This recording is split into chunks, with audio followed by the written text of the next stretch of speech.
गुलजार गीतकार के पहले सूफियाना किस्म का रंग लिए हुए एक शायर और अफसाना निगार भी है। उन्होंने एक ऐसी परंपरा की शुरुआत की जिसने हिंदी और उर्दू के दुआबे को कहीं एक धरातल पर संभव कर दिखाया है। एक तरीके से गुलजार हिंदी और उर्दू को मिलाने वाली हिंदुस्तानी जुबान के उस संगम पर भी खड़े हैं जहां पर गंगा, जमुना और सरस्वती की तरह कविता, कहानी और गीत एक साथ आकर आपस में मिल जाते हैं। इन विधाओं का ये मिलन और कविता कहने की बेलौस अदा गुलजार का ऐसा अचूक हथियार है जिसके नेजे से वे समकालीन यथार्थ और परंपरागत दुनिया का रेशा रेशा पड़ताल करते हैं।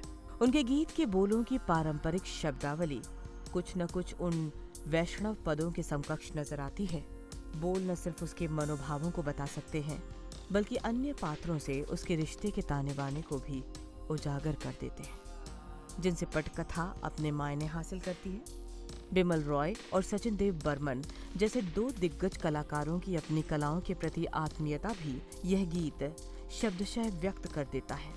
कुछ खो लिया है पाई के, कुछ पा लिया है गवाई के, कहाँ ले चला है मनवा, मोहे बावरी बनाई के। बंदनी यदि कल्याणी बावरा होने की बात करती है तो यह न केवल मीरा, चैतन्य, महाप्रभु, पलटूदास, स्वामी हरिदास, बैजू बावरा और गोपाल नायक जैसे वैष्णव संत कवियों, निर्गुणियों की परंपरा वाली उसकी पृष्ठभूमि को दिखाता है, बल्कि उस वैष्णवता के समीप भी जा पहुंचता है जिसे पूरी फिल्म में एक अंतर्लय की तरह बिमल रॉय ने पिरो रखा है।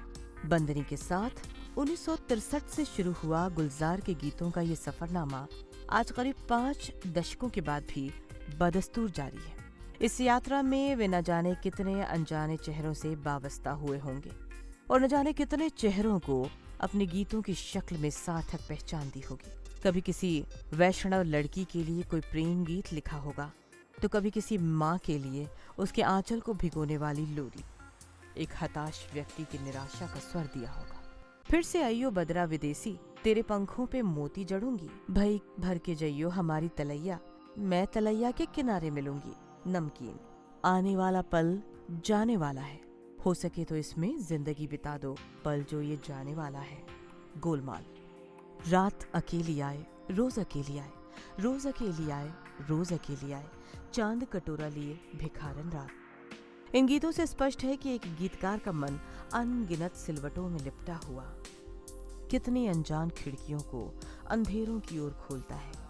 कभी बरसात के लिए बादलों को पुकारने में भी उसे कुछ देने का स्वर बनता है, कहीं रात जैसी कायनात के लिए भी भिखारन होने का दावा करता है कि उसके पास सिर्फ एक पूंजी चंद्रमा का एक कटोरा ही है जिसके सहारे वो भीख मांग सकती है। इसके साथ अगले गीत में ये संदेश भी है कि हर आते पल को जी लेना ही श्रेयकर है, अन्यथा वो टूट कर बिखर जाएगा। गुलजार के गीतों को इत्मीनान से पढ़ते हुए एक बात यह हाथ लगती है कि उनके ज्यादातर गीतों की शब्द रचना उनकी कविताओं के अलग अलग रूप है। आने वाला पल जाने वाला है गीत को पढ़ते सुनते हुए उनकी एक कविता बुलबुला अनायास याद आ जाती है। वक्त की हथेली पर बहता आदमी बुलबुला है पानी का। फिल्मी गीतों की समानार्थी सी लगती गुलजार की ढेरों कविताओं और गजलों को उन गीतों के साथ पढ़ना हम में से कईयों के लिए एक बेहद दिलचस्प अनुभव हो सकता है। ऐसे में इन गीतों में हमें गुलजार के शायर व्यक्तित्व को देख पाना भी आसान हो जाएगा, नहीं तो फिल्म कला की ढेरों चीजों के बीच हम अक्सर उसे अनदेखा कर देते हैं। गुलजार के फिल्मी गीतों की संरचना पर आए तो सबसे ध्यान खींचने वाला पहलू यह नजर आता है कि गीतकार ने लगभग रूढ़ी की तरह प्रयोग हो रहे उपमानों को अपनी शब्दावली से परे हटाकर एक नए किस्म का काव्य मुहावरा विकसित किया है। गीतों को लेकर, खासकर साहित्यिक गीतों को लेकर अब तक जो बिंब विधान, रूपक, उपमाएं और उत्प्रेक्षाएं हिंदी नवगीतकार प्रयोग करते रहे थे, उन्हें बिल्कुल निर्मम ढंग से गुलजार ने तज दिया है। सावन के कुछ भीगे भीगे दिन रखे हैं और मेरे खत में लिपटी रात पड़ी है, नीली नदी के परे गीला सा चांद खिल गया, टूटी हुई चूड़ियों से जोड़ूं ये कलाई में। गीतकार के गीतों की जब बात चली है तब हमें उन सारे बिंदुओं को भी ध्यान में रखना होगा जिनसे उनकी रचनाएं शक्ति अर्जित करती है। अपनी मधुरता में संपूर्णता से लगते हुए उनके अधिकांश गीतों के ऊर्जा स्रोत उनके लोकोन्मुख होने से निकले भी हो सकते हैं। लोक पक्ष की प्रभावी मौजूदगी गुलजार के गीतों में ही नहीं बल्कि उनके द्वारा निर्देशित अधिकांश फिल्मों में भी पार्श्व संगीत की तरह उपस्थित नजर आती है। आप चाहे नमकीन, मौसम, मीरा, खुशबू और माचिस जैसी फिल्मों के माध्यम से उनके फिल्मकार व्यक्तित्व को परखें अथवा इन्हीं फिल्मों के गीतों से बातचीत करें, आपको एक अद्भुत किस्म की लोकधर्मी उष्मा महसूस होगी। सामान्य व्यक्तित्व से मुखातिब गुलजार का किरदार अपने प्रेम गीतों में इसी कारण एक अचूक किस्म की जनपक्षधरता का हिमायती बनता दिखाई देता है। यह किसी भी गीतकार के लिए उपलब्धि से कम नहीं कि सीमित दायरे में लिखे जाने वाले गीतों की संरचना में वो कुछ ऐसी बात कह आता है जिसकी चेतना अपने लोक और मिट्टी से जुड़ी हो। हिंदी फिल्मों में बच्चों के लिए या उनसे जुड़े जितने भी गाने लिखे गए सभी कर्णप्रिय व सुंदर होने के बावजूद एक खास धर्रे पर बने हैं जिनका बच्चों से सीधा जुड़ाव नहीं दिखता। उन गीतों में बच्चे मौजूद हो तो भी लगता है कि बाल सुलभ कौतुकता किसी व्यस्क हाथों की जद में कैद है, मगर गुलजार इसे तोड़ते हुए खुद बच्चे की मानसिकता में जाकर लिखते हैं और उन्हें बच्चों की निराली टीम के साथ उबड़ खाबड़ तेज धीमे स्वरों में जस का तस फिल्माते हैं।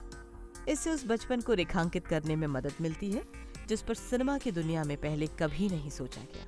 आप मासूम के बच्चों की बाल सुलभ मैत्री याद करें या चाची 420 की चाची के हुलिये का बखान, आप मकड़ी का अद्भुत सॉन्ग सीक्वेंस अपनी स्मृति में कुरेदें या किताब के गीत के बारे में सोचें, सभी जगह बच्चों की दुनिया उनकी अपनी शर्तों पर संभव होती हुई जान पड़ती है। इन्हें सुनते हुए एक बारगी लगने लगता है कि गुलजार इन गीतों में अपना खोया हुआ बचपन ढूंढ रहे हैं।